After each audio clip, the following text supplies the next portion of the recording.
Hi, Rachel. How are you? I'm doing well. How are you, Tony? Good, thank you. Where are you today? In New York, Oh, you're in New York. Whereabouts? on the border between Queens and Brooklyn. I Oh, live nice. literally across the street from Brooklyn. Nice. Yeah, but to start, you're not a stranger to playing historical figures. You've kind of found your little like pigeonhole into these people that we kind of know, but maybe not on a personal level.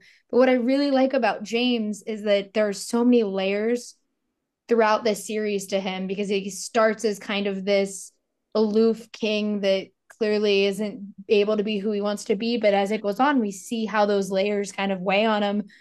For you, what is it like playing a character that does have all those complexities that you get to kind of dive into with a series like Mary and George? Yeah. Thank you. I like your nails, by the way.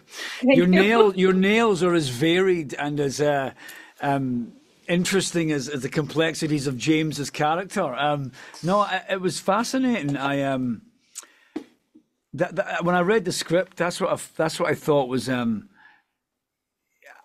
mean, arguably, playing King James was is one of the most compelling and interesting characters that I've ever had the pleasure to play. Frankly, Mhm. you know, he is a king. He is a he's a father. He's a son. He's a lover.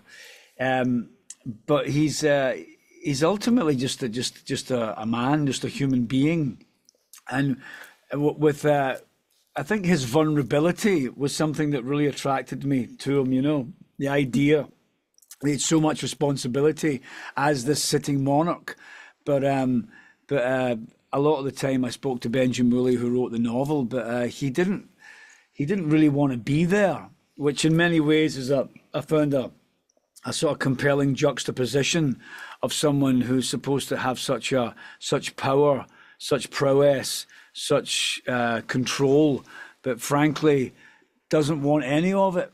He'd rather Mhm. go hunting, go to the theatre, or be having some sort of sensual exploits. But no, I found it from David's script, DC Moore's script, when I read through them all. I thought this is going to be a fascinating journey because, as you mentioned, he's got so many different facets to his personality that it, he sort of unravels his humanity, his personality. Everything sort of slowly unravels as the story progresses, and I found that really challenging and compelling, and I relished playing it. Yeah, it was a real fun experience. Yeah. Yeah, and I loved watching it, but for the rest of my time, I do want to just tell you thank you. For me, the best television episode I've ever seen is Vincent and the Doctor. It's the reason I moved to New York and studied acting and did a lot of things in my life. So talking to you means a lot to me because I still watch that episode whenever I need to kind of clear my Oh, mind. So I thank just wanted to you. say thank you. Oh, that's so sweet of you. No, that means a lot. Thank you. Yeah, no, the Radio Times, the British television journal, voted Old Vincent out of 60 years of Doctor Who television. They voted him the most empathetic sort of guest star, which I was like, oh, I was very humbled by that. Yeah, so thank you. No, that episode has quite a has got legs. That episode, it's touched a lot of people. So I've always been it's been incredible the sort of feedback that people have given from that. So thank you. I'm glad it helped. Of course, but thank you for the question. I really appreciate it and have a good one. Oh no, have a great day. Nice to chat to you, hon. Bye. Take Bye. care.